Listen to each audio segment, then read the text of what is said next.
Ba'zi joylar bor. Odamlar u yerlarga bekorga bormaydi. Ba'zi uylar bor. Ular tashlandiq emas. Ular shunchaki odamlar tark etgan joylar. Ammo u yerlarni boshqalar tark etmagan. Qadimdan bir gap yuradi. Agar tun yarmida noma'lum ovoz sizni ismingiz bilan chaqirsa, hech qachon ortga qarab javob bermang. Chunki bu ovoz odamniki bo'lmasligi mumkin. Bugungi hikoya oddiy qo'rqinchli voqea emas. Bu qishloqda haqiqatdan sodir bo'lgan voqea. Bir yigit bitta video olish uchun jinlar haqida eshitilgan eski uyga kiradi. Ammo u bilmagan bir narsa bor edi. Ba'zi eshiklarni ochish mumkin, ammo ularni yopishning iloji bo'lmaydi. Taqiqlangan uy. Bu voqea bundan taxminan 10 yil oldin sodir bo'lgan. Qashqadaryoning kichik bir qishlog'ida. Qishloq odamlari bir uy haqida gapirishdan qo'rqishardi. Uyni hamma jilli uy deb atardi. Uy qishloq chekkasida eski tut daraxtlari orasida joylashgan edi. Hech kim u yerga kechqurun yaqinlashmasdi. Sababi ko'p odamlar bir xil narsani aytishardi. Tunda u uydan qadam tovushlari eshitiladi. Ba'zan esa bolaning yig'lagan ovozi. Yangi mehmon. Bir kuni qishloqqa shahardan bir yigit keldi. Ismi Diyor edi. U bloger edi va sirli voqealarni o'rganishni yaxshi ko'rardi. Bir kuni choyxonada o'tirib turganida qariyalarning gapini eshitib qoldi. "U uyga kechasi yaqinlashma bolam", dedi oqsoqollardan biri. "Nega?" so'radi Diyor kulib. Qariya asta dedi. "Chunki u yerda odam yashamaydi." Diyor kulib qo'ydi. "Jinlar bor demoqchimisiz?"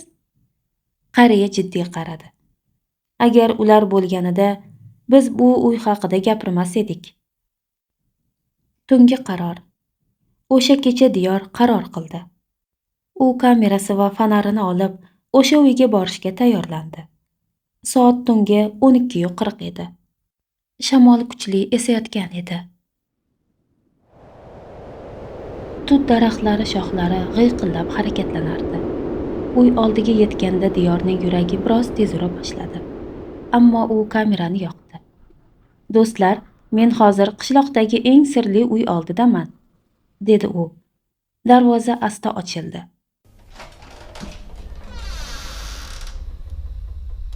Bu ovoz juda g'alati edi. Go'yo kimdir ichkaridan ochayotgandek. Birinchi belgilar. Diyor hovliga kirgan zahoti nimanidir sezdi. Bu joy juda sovuq edi. Havosi boshqacha. Uyning devorida eski yozuvlar bor edi. Arab yozuviga o'xshardi. Birdan uning kamerasi o'z-o'zidan o'chib yoqila boshladi. "Batareya yengidi-ku", dedi u hayron bo'lib. Shu payt u aniq bir ovozni eshitdi. Orqa tomondan kelayotgan qadam tovushi. Diyor sekin ortiga qaradi. Hech kim yo'q, ammo qadam tovushi to'xtamadi. Eng qo'rqinchli lahza, Diyor asta uy eshigini ochdi. Ichkariga qadam qo'ydi va o'sha paytda uning kamerasi o'zi yozib olgan narsani ko'rsatdi. Kamera ekranida Diyorning orqasida baland qora soya turardi. Ammo Diyor ortiga qaraganida hech kim yo'q edi. Shu payt kamera orqali bir ovoz eshitildi. Juda past, juda sovuq. "Sen nega kelding?" Diyor qotib qoldi. Kamera sekin devorga qaradi va devorda yangi yozuv paydo bo'ldi. Oldin u yerda yo'q edi. Yozuv shunday edi: "Seni kutayotgan edik." Ammo eng qo'rqinchli voqea hali boshlanmagan edi. Chunki o'sha kecha Diyor uyda yolg'iz emasligini bilib qoldi va u yerda yashayotgan narsa inson emas edi. O'sha kecha Diyor uydan qanday chiqib ketganini o'zi ham aniq eslolmaydi. Uning xotirasida faqat bitta manzara qolgan edi. Devordagi yozuv. "Seni kutayotgan edik." U yozuvni ko'rgach, yuragi qattiq urib ketdi. Qo'llari titray boshladi. Kamera hamon yozayotgan edi. Birdan u yana o'sha ovozni eshitdi. Bu safar ancha yaqin, juda past ovozda. Ketma. Diyor ortiga qaradi, ammo qorong'ulikdan boshqa hech narsa ko'rinmadi. Shunda u birdan orqasidan qadam tovushlari tezlashganini eshitdi. Go'yo kimdir unga yaqinlashayotgandek. Diyor endi sabr qila olmadi. U birdan eshik tomonga yugurdi. Hovlidan chiqib ketgach ham to'xtamadi. Qishloq ko'chasiga chiqib kelgunicha yugurib bordi. Shunda u birdan to'xtab chuqur nafas oldi. Atrof jim edi. Faqat shamol esardi. Go'yo hech narsa bo'lmagandek. Ammo uning yuragini tubida bitta savol paydo bo'lgan edi. Men haqiqatdan ham u yerda kimnidir ko'rdimmi? Ertalab. Ertasi kuni Diyor juda kech uyg'ondi. Tuni bo'yi uxlolmadi. Har safar ko'zini yumsa, o'sha qora soya ko'z oldiga kelardi. U o'rnidan turib kamerani oldi. Balki hammasi tasavvurimdir, dedi u o'ziga. Kameradagi videoni kompyuterga yukladi. Video asta ochildi. Birinchi kadrlar oddiy edi. Darvoza, hovli, shamolda tebranayotgan daraxtlar. Hammasi odatiy. Diyor biroz tinchlandi. Ammo video uy ichiga kirgan joyida yetganida u birdan qotib qoldi. Kadrda aniq bir narsa ko'rinardi. Diyorning orqasida baland qora shakl turardi. Bu shunchaki soya emas edi. U aniq inson shakliga o'xshardi. Boshi, yelkasi, qo'llari, ammo u juda uzun edi. Oddiy odamdan balandroq. Diyor videoni qayta ko'rdi. Yana. Har safar o'sha soya ko'rinardi. Va eng qo'rqinchlisi, Diyor ortiga qaragan paytda ham u kamerada turardi. Eng dahshatli ovoz. Diyor videoni oxirigacha ko'rishga qaror qildi. Video oxiriga yaqinlashdi. Shunda birdan kadrlar titradi. Go'yo kamera signal yo'qotayotgandek. Shu payt juda past ovoz eshitildi. Diyor ovozni yaxshiroq eshitish uchun tovushni balandroq qildi va u eshitgan gapdan badani sovuq ter bosdi. Ovoz shunday dedi. Diyor. Diyor qotib qoldi. Bu uning ismi edi. Ammo u yerda o'sha payt hech kim bo'lmagan. Video davom etdi va yana o'sha ovoz eshitildi. Bu safar ancha aniq. Biz seni ko'ryapmiz. Diyor darhol videoni to'xtatdi. Xonada birdan juda sovuq bo'lib ketgandek tuyuldi. U asta ortiga qaradi. Xona bo'sh edi, ammo u birdan nimanidir sezdi. Go'yo kimdir uni kuzatayotgandek. Choyxonadagi suhbat. O'sha kuni Diyor yana choyxonaga bordi. U kecha bo'lgan voqeani aytmoqchi edi. Qariyalar uni ko'rib jim bo'lib qolishdi. "Bolam, sen o'sha uyga bordingmi?" dedi ulardan biri. Diyor boshini qimirlatdi. "Ha." Choyxonada birdan sukunat cho'kdi. Qariya chuqur nafas oldi. "Demak, ular seni ko'ribdi." "Kimlar?" dedi Diyor. Qariya sekin javob berdi. "Jinlar." Diyor kulmoqchi bo'ldi, ammo qariyaning yuzidagi jiddiylik uni to'xtatdi. "Bu oddiy uy emas", dedi qariya. "U yerda bundan 30 yil oldin dahshatli narsa bo'lgan." "Nima bo'lgan?" Qariya atrofga qarab oldi. So'ng past ovozda dedi. "U yerda jin chaqirishgan." Yangi sir. Diyor hayron qoldi. "Kim chaqirishgan?" Qariya boshini chayqadi. Diyor asta o'rnidan turdi. Eshikka qaradi. Qadam tovushi to'xtadi. Xona jim bo'lib qoldi. U asta eshikni ochdi. Koridorda hech kim yo'q edi. Ammo devorda bir narsa bor edi. Yangi yozuv. U yerda qalam ham yo'q edi. Hech kim yozmagan. Ammo devorda aniq yozuv paydo bo'lgan edi. Yozuv shunday edi. Sen qaytasan. Diyor hali eng dahshatli haqiqatni bilmas edi. Chunki u jinli uyiga borgan kecha u faqat mehmon bo'lmagan. U nimanidir uyg'otgan edi va endi o'sha narsa uning ortidan kelayotgan edi. Eski imomning ogohlantirishi. Diyor devordagi yozuvni ko'rib qotib qoldi. Sen qaytasan. Bu yozuv qayerdan paydo bo'lganini u tushuna olmasdi. U devorga yaqinlashdi. Qo'li bilan tekshirdi. Bu yoq yangi edi. Go'yo kimdir uni endigina yozib ketgandek. Ammo uy eshigi yopiq edi. Hech kim kirib chiqmagan. Diyorning yuragi tez ura boshladi. U birdan kamerani olib, devorni suratga oldi. Bu qanday bo'lishi mumkin? Dedi u asta. Xona yana jim bo'lib qoldi. Ammo u bitta narsani aniq his qildi. U endi yolg'iz emas edi. Qishloqdagi eng keksa odam. Ertasi kuni Diyor yana choyxonaga bordi. U qariyadan asta so'radi. Siz kecha aytgandingiz jin chaqirilgan deb. Qariya boshini qimirlatdi. Ha. Kim chaqirgan? Qariya atrofga qarab oldi. So'ng sekin dedi. Bu savolga faqat bitta odam javob bera oladi. Kim?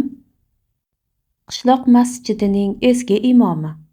Diyor hayron bo'ldi. U hali tirikmi? Qariya boshini qimirlatdi. Ha, lekin u bu voqeani eslashni yoqtirmaydi. Imomning uyi. Masjid qishloqning boshqa tomonida joylashgan edi. Diyor u yerga tushdan keyin bordi. Masjid yonida kichkina eski uy turardi. Shu yerda imom yashardi. Diyor eshikni sekin taqillatdi. Bir necha soniyadan keyin eshik ochildi. Oldida oq soqolli, keksa odam turardi. Ko'zlari juda jiddiy edi.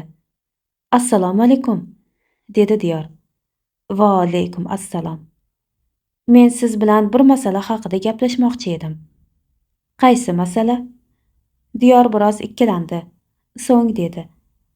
Qishloq chekkasidagi eski uy haqida. Imomning yuzi birdan jiddiylashdi. U uzoq vaqt jim turdi. So'ng asta dedi. Sen o'sha uyga bordingmi?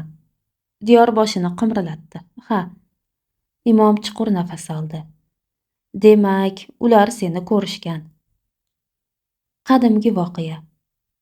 Imom Diyorni ichkariga taklif qildi. Ular kichkina xonada o'tirishdi. Imom bir muddat jim qoldi. So'ng gap boshladi. Bu voqea bundan taxminan 30 yil oldin sodir bo'lgan. O'sha uyda qishloqning eng boy odamlaridan biri yashardi. Uning ismi Karim aka edi. U juda boy edi. Ammo u yana bir narsaga juda qiziqardi. Nimaga? Dedi Diyor. Imom sekin javob berdi. Taqiqlangan ilmlarga. Diyorning badani chimirilib ketdi. Bir kuni u shahardan g'alati odamlarni olib keldi. Ular tunda uy ichida marosim o'tkazishdi. Qishloq odamlari aytishicha, o'sha kecha uydan g'alati ovozlar chiqqan, qichqiriqlar va notanish til. Imom gapini davom ettirdi. Men o'sha paytda yosh edim, lekin o'sha kechani yaxshi eslayman. Tunda birdan shamol kuchli esgan. Daraxtlar qattiq tebranib ketgan va birdan u uydan dahshatli qichqiriq eshitilgan. Qishloq odamlari yugurib borgan, ammo uy eshigi yopiq bo'lgan. Hech kim ichkariga kira olmagan. Tong otganda esa eshik ochilgan, ammo ichkarida hech kim yo'q edi. Karim aka ham, u bilan kelgan odamlar ham. Hammasi g'oyib bo'lgan. Diyor hayrat bilan so'radi. Keyin nima bo'lgan? Imomning yuzi jiddiylashdi. Oradan bir hafta o'tib yana bir voqea bo'lgan. Qishloqda 9 yoshli bola g'oyib bo'lgan. U oxirgi marta o'sha uy yonida ko'rilgan. Guvohlar aytishicha, bola kim bilandir gaplashayotgan edi, ammo uning yonida hech kim ko'rinmagan. Diyorning yuragi tez ura boshladi. Demak, u uyda.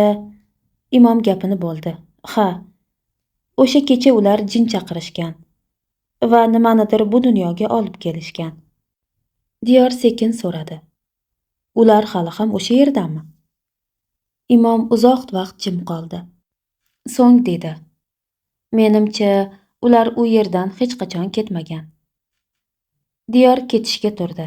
Ammo eshik oldida imom birdan dedi. Bolam. Diyor ortiga qaradi. Imomning ko'zlari juda jiddiy edi. Kecha sen o'sha uyga kirganingda devorlarda yozuv ko'rdingmi? Diyor hayrat bilan qaradi. Ha. Imom chuqur nafas oldi. Demak, ular seni tanibdi. Endi ehtiyot bo'l. Chunki ba'zan jinlar odamlarni tanlaydi va ular tanlagan odamni oson qo'yib yubormaydi. O'sha kecha Diyor yana uxlolmaydi. Ammo bu safar voqea yanada qo'rqinchli bo'ladi. Chunki u uyga qaytishga majbur bo'ladi. Imomning uydan chiqqanidan keyin Diyor uzoq vaqt o'ylab yurdi. Imomning so'nggi gaplari uning qulog'ida jaranglab turardi. Ba'zan jinlar odamlarni tanlaydi. Diyor bu gapni unuta olmayotgan edi. U uyiga qaytdi. Kamera yozuvlarini yana bir bor ko'rib chiqdi. Har safar o'sha qora soya ko'rinardi. Ammo bu safar u boshqa bir narsani ham payqadi. Video ichida juda qisqa bir lahza bor edi. Atigi bir soniya. Lekin u yerda nimadir ko'rinardi. Diyor videoni to'xtatdi. Kadrni kattalashtirdi va uning yuragi qattiq urib ketdi. Qora soyaning yonida yana bir shakl turardi. Bu safar kichkina bola silueti edi. Diyor bu ishni chuqurroq o'rganishga qaror qildi. U qishloqdagi eski maktabga bordi. Chunki ko'pincha qishloq voqealari haqida ma'lumotlar eski daftar yoki yozuvlarda saqlanib qoladi. Maktab direktori unga eski hujjatlarni ko'rsatdi. Diyor daftarlarni varaqlab o'tirardi. Birdan u bir sahifada to'xtadi. U yerda yozilgan edi. 1994-yil 3-sentyabr. O'quvchi Jamshid Karimov. Sabab yo'qolgan. Diyor hayron qoldi. Familiyani ko'rib yana hayratlandi. Karimov? Bu imom aytgan Karim aka bilan bir xil familiya edi. Diyor Jamshid haqida ko'proq bilmoqchi bo'ldi. U qishloqdagi keksa ayollardan birini topdi. Ayol Jamshidni yaxshi eslar edi. Jamshid yaxshi bola edi, dedi ayol. Juda tinch edi. Lekin oxirgi kunlarda u g'alati gaplar ayta boshlagan. Qanaqa gaplar? So'radi Diyor. Ayol sekin dedi. U aytardi, men yangi do'st topdim deb. Qanaqa do'st? Ayol qo'rqqandek atrofga qaradi. U aytardi, do'stim uy ichida yashaydi deb. Diyorning yuragi yana tez ura boshladi. Qaysi uy? Ayol past ovozda dedi. O'sha jilli uy. Ayol hikoyani davom ettirdi. Jamshid bir kuni aytgan edi, ular meni chaqiryapti deb. Ular menga sir ko'rsatadi deb. Diyor so'radi. Keyin nima bo'lgan? Ayolning ko'zlari namlandi. Bir kuni u uydan chiqib ketdi va qaytib kelmadi. Uni oxirgi marta o'sha uy oldida ko'rishgan. Go'yo kim bilandir gaplashayotgandek, ammo uning yonida hech kim yo'q edi. Diyor endi bitta narsani tushundi. Bu voqea tasodif emas edi. Jamshid ham o'sha uy bilan bog'liq edi. Va endi Diyor ham. U kamerani oldi va yana qaror qildi. U yana o'sha uyga qaytadi. Bu safar esa kunduz kuni. Diyor uyga qaytib bordi. Bu safar quyosh chiqib turgan edi. Uy kunduz kuni kamroq qo'rqinchli ko'rinardi. U yana ichkariga kirdi. Devordagi yozuv hali ham turardi. Seni kutayotgan edik. Diyor uyni diqqat bilan tekshira boshladi. Shunda u polning bir joyi g'alati ekanini sezdi. Yog'och taxtalar biroz bo'sh edi.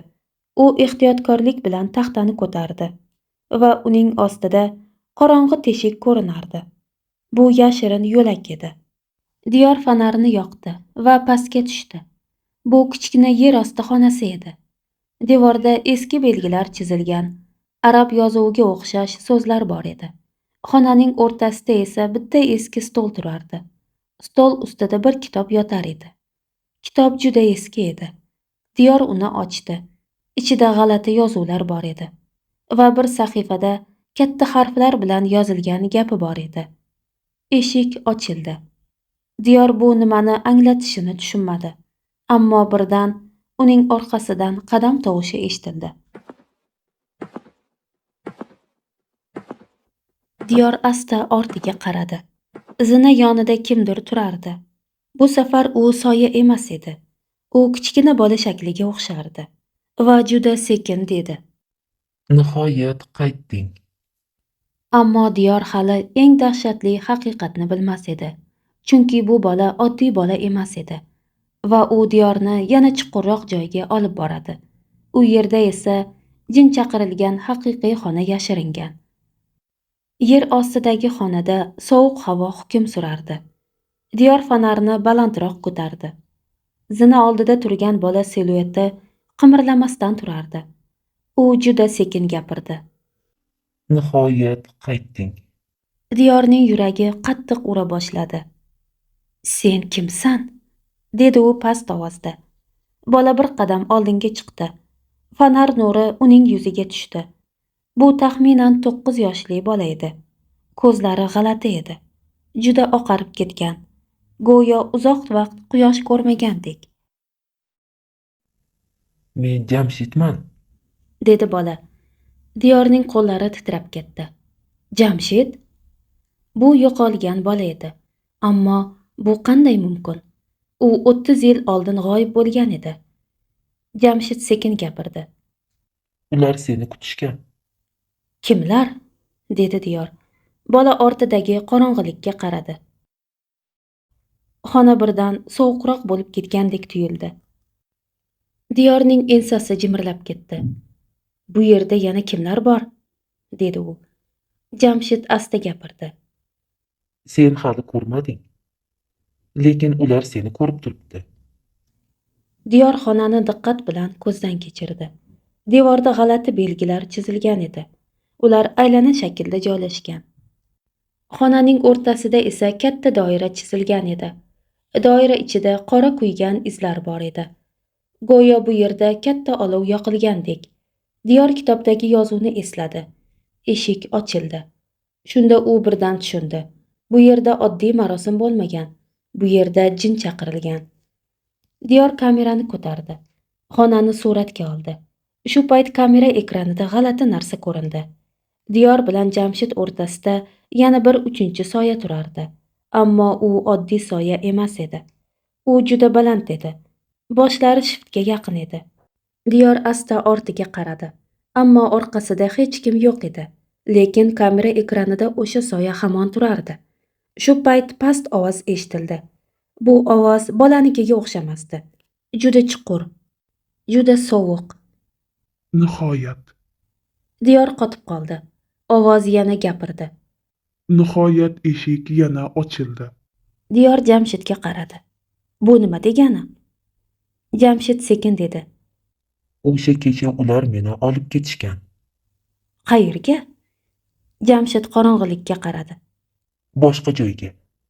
U yer qorong'i, juda sovuq va u yerda ular juda ko'p. Diyorning badani jimirlab ketdi. Sen qanday qaytding? Jamshid asta dedi. Men qaytmaganman. Xona birdan jim bo'lib qoldi.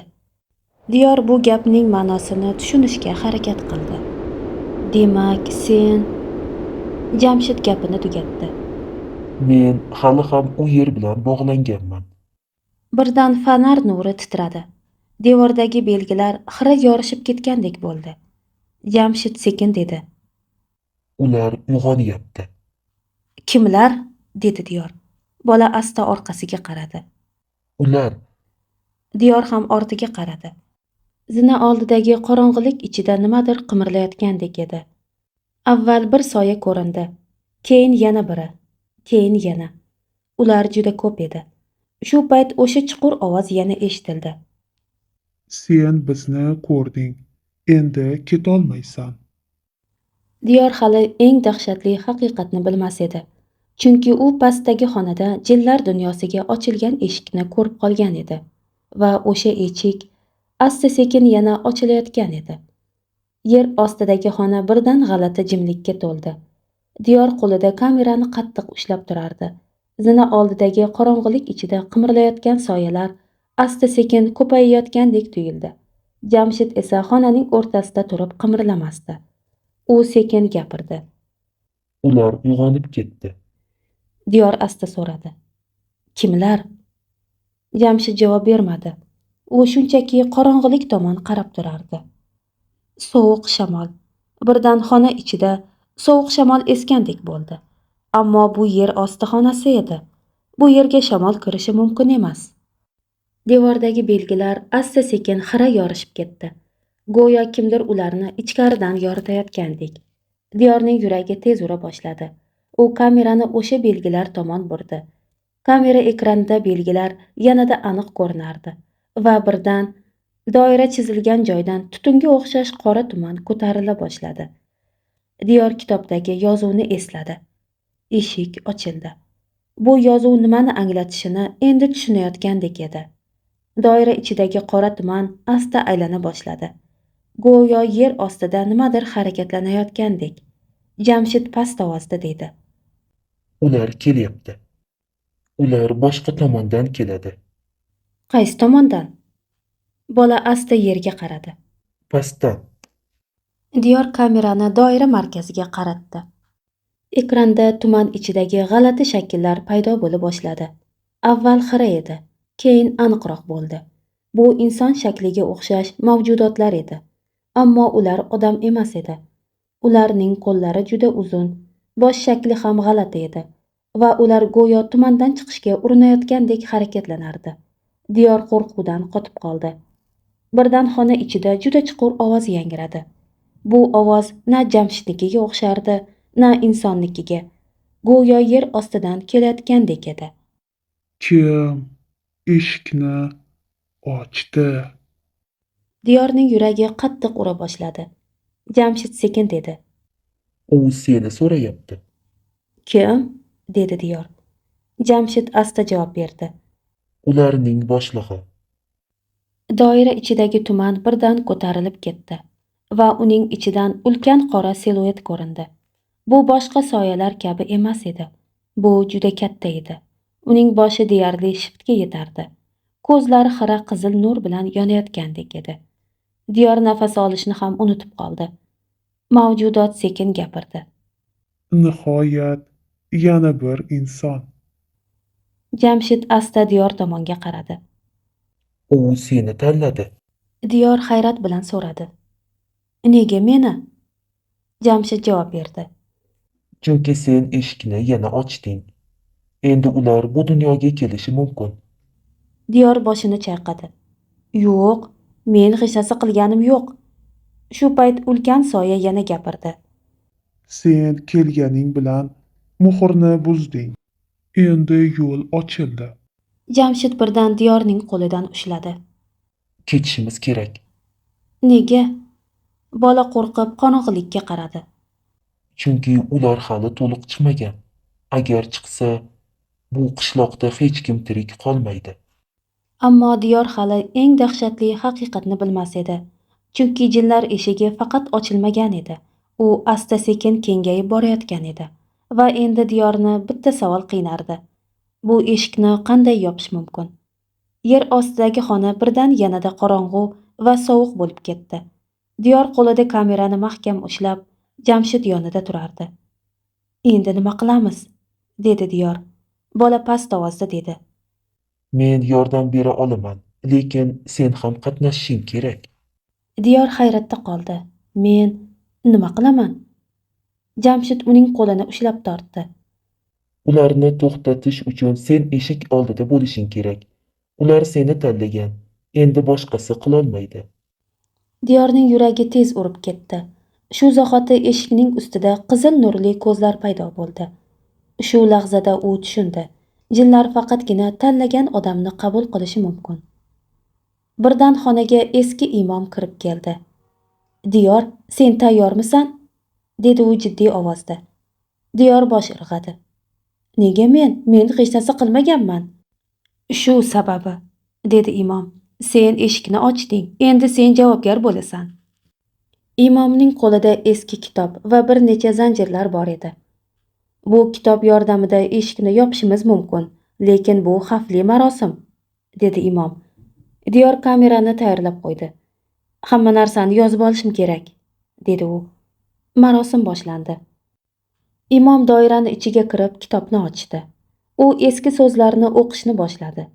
Birdan xona ichidagi havo yanada sovuqlashib ketdi. Tuman asta sekin o'sha qora siluetlarga aylana boshladi. Ular sekin Diyor va imom tomon yurishdi. Jamshid past ovozda dedi. Endi ular qo'rqadi. Qolgani sizning jasoratingizga bog'liq. Imom kitobni o'qishni davom ettirdi. Ochiq eshiklarni yop, qora soyalarni tinchlantir, dedi u baland ovozda. Siluetlar asta sekin cho'zildi. Havo esa yana ham zichlashdi. Diyor birdan o'zini juda zaif his qildi. Go'yo xona ichidagi har bir tuman uning ruhiga tegayotgandek edi. Bola Jamshid unga qaradi. Sen tayyormisan? Ha, lekin men qo'rqyapman, dedi Diyor. Qo'rqish normal, Dedi Jamshid. lekin qo'rqmasang, ular seni tanlamaydi. Shu lahzada Diyor asta eshik tomonga yurdi. Tuman ichida ulkan qora siluet uni kuzatayotgandek edi. U asta qo'lini eshikka tekkizdi. Birdan u kuchli sovuqni his qildi. Bu eshik ochilgan paytdagi kuch, dedi u o'ziga o'zi. Siluetlar oldiga yig'ilishdi. Ularning ovozlari birlashdi. Nihoyat bizni tanlading. Imom kitobdagi oxirgi so'zlarni o'qidi. Birdan xona ichidagi tuman siyraklashdi. Siluetlar asta-sekin yo'qolib borardi. Jamshid sekin dedi. Ular ketdi, lekin ular endi seni biladi. Diyor tushundiki, eshik yopilgan, lekin jinlar dunyosiga ulanish hali to'liq uzilmagan. Imom unga qaradi. Agar sen yana qaytib kirib xato qilsang, ular sen bilan hech qachon uzilmaydi. Diyor kamera orqali xotiraga olganini tekshirdi. U har bir daqiqani yozib oldi. Shu bilan ular xonani tark etdi. Ammo hammasi hali tugamagan edi. Yer ostidagi xona endi xira yorug'likka to'la edi. Diyor va Jamshid asta-sekin zinadan chiqib, doira markaziga qarashdi. Jamshid past ovozda dedi. Endi ular sen bilan shaxsiy bog'lanishni boshlaydi. Diyorning yuragi tez ura boshladi. Nima deganing? Bola asta qo'lini eshik tomon ko'tarib jim dedi. Agar sen eshikni yopmasang, ular bu dunyoga to'liq chiqib oladi. Shu zahoti xona ichidagi tuman kuchayib, qorong'ilik yana zijlashdi. Siluetlar asta-sekin Diyor va Jamshid tomonga qarab harakatlana boshladi. Birdan Diyor fonarni yuqoriga ko'tardi. Tuman ichida paydo bo'lgan narsa uning yuragini qotirdi. Ular juda ko'p edi. Har biri inson shakliga o'xshash ham, qo'llar uzun, boshi g'alati va ko'zlari qizil nur bilan yonardi. Ularning ovozi birlashtirilganda xona ichida jiddiy bosim paydo bo'ldi. Jamshid asta dedi. Ular endi dunyoga chiqishadi. Diyor so'radi. Nega faqat men va Jamshidni ko'rishdi? Chunki sen eshikni ochding. Dedi bola. Endi ular sen bilan bog'langan. Xuddi shu payt qishloqda ham g'alati narsa sodir bo'la boshladi. Shamol kuchaydi. Daraxtlar qattiq shivirladi. Uylarning tomlari g'alati shovqin chiqarib, oynalar miltilladi.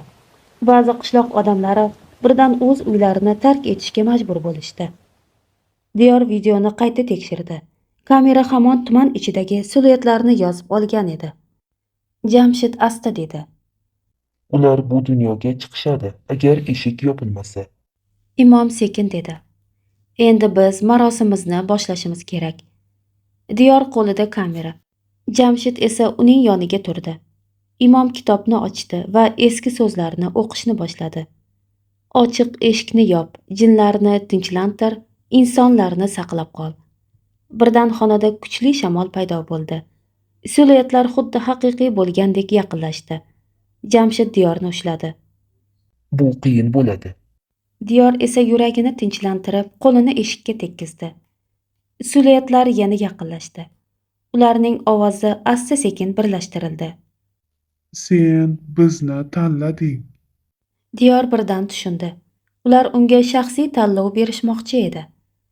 Agar u xato qilsa, u Jamshid va qishloq hech qachon salomat bo'lmaydi. Agar u muvaffaqiyatli bo'lsa, eshik yopiladi va jinlar dunyosiga qaytadi. Diyor asta nafas oldi. Tayyorman, dedi u past ovozda. Birdan xona ichidagi siluetlar tinchlandi. Tuman asta-sekin tarqaldi va eng dahshatlisi, xonada faqat Diyor, Jamshid va Imom qoldi. Ammo Diyor hali ham bilmas edi. Eshikni yopish juda murakkab bo'ladi. Chunki jinlar faqatgina o'z istaklari bilan ketadi. Agar u xato qilsa, jinlar dunyosi va qishloq o'rtasidagi devor butunlay yo'qoladi. Yer ostidagi xona jimjitlikka to'la edi. Diyor qo'lida kamera, Jamshid uning yonida turardi. Imom esa eski kitobni ushlab marosimni boshlashga tayyor edi. Imom sekin dedi. Endi sening oxirgi sinoving boshlanadi. Agar xato qilsang, ular dunyoga chiqadi va qishloq halok bo'ladi. Diyor yuragini tinchlantirdi. Men tayyorman, dedi. Jamshid unga qaradi. Qo'rqma. Qo'rqish sening dushmaning bo'ladi. Birdan xona ichidagi tuman yana kuchayib, qora siluetlar asta-sekin Diyor va Jamshid tomon yurishdi. Ularning ovozi xonani titratdi. Diyor asta nafas oldi va kamerani ularga qaratdi. Shu payt Jamshid uni ushlab past ovozda dedi. Endi ular seni ichingga kirishadi. Diyorning yuragi qattiq urib ketdi. U o'zini tayyor his qilmas edi, lekin boshqa yo'l yo'q edi. Imom kitobni o'qishni boshladi. Ochiq eshiklarni yop, jinlarni tinchlantir, insonlarni saqlab qol. Birdan xona ichida yana shamol paydo bo'ldi. Tuman asta aylanib, qora siluetlarni yanada aniqroq ko'rsata boshladi. Siluetlar baland bo'lib, ularning ko'zlari qizil nur bilan yonardi. Diyor asta qo'lini eshikka tekkizdi. Birdan u kuchni his qildi. Ular uning ruhiga kirishga harakat qilayotgan edi. U yengil nafas oldi va o'ziga aytdi. Men buni to'xtataman. Siluetlar yana yaqinlashdi. Diyor asta-asta o'qilgan so'zlarni esladi. Ochiq eshikni yop, jinlarni tinchlantir. U ruhini jamladi va qo'lini yanada mahkam eshikka tekkizdi. Birdan tuman ichida yorug'lik paydo bo'ldi. Siluetlar qattiq shovqin bilan tarqaldi. Jamshid shoshildi. Hozir yoki hech qachon. Diyor oxirgi marta chuqur nafas oldi va so'zini baland ovozda takrorladi. Eshik yopildi. Birdan xona jim bo'lib qoldi. Tuman tarqaldi. Siluetlar esa yo'qoldi. Qishloq ustida jimjitlik hukm surardi. Shamol sekilladi, daraxtlar tinchlandi. Odamlar uylariga qarashdi. Hammasi joyida edi. Imom Diyorga qaradi. Sen bu dunyoni saqlading, dedi u. Lekin eshikni ochganingni hech qachon unutmaysan. Jamshid esa sekin dedi. Endi ular seni kuzatadi. Lekin ular endi bu dunyoga chiqolmaydi. Diyor chuqur nafas oldi. U bilardi, bu sinovdan omon chiqdi. Lekin jinlar bilan bog'liqlik hali ham uning hayotida qoladi. Oy nurlari qishloq ustiga yog'ib turgan edi. Diyor uyiga qaytib keldi, lekin yuragi hali ham tez urardi. U kamerani tekshirdi. Birdan u ko'rdiki, video yozuvida yana qora soya paydo bo'lgan edi. Bo'lishi mumkin emas, dedi u. Jamshid past ovozda dedi. Eshitdingmi? Ular seni hali ham kuzatadi.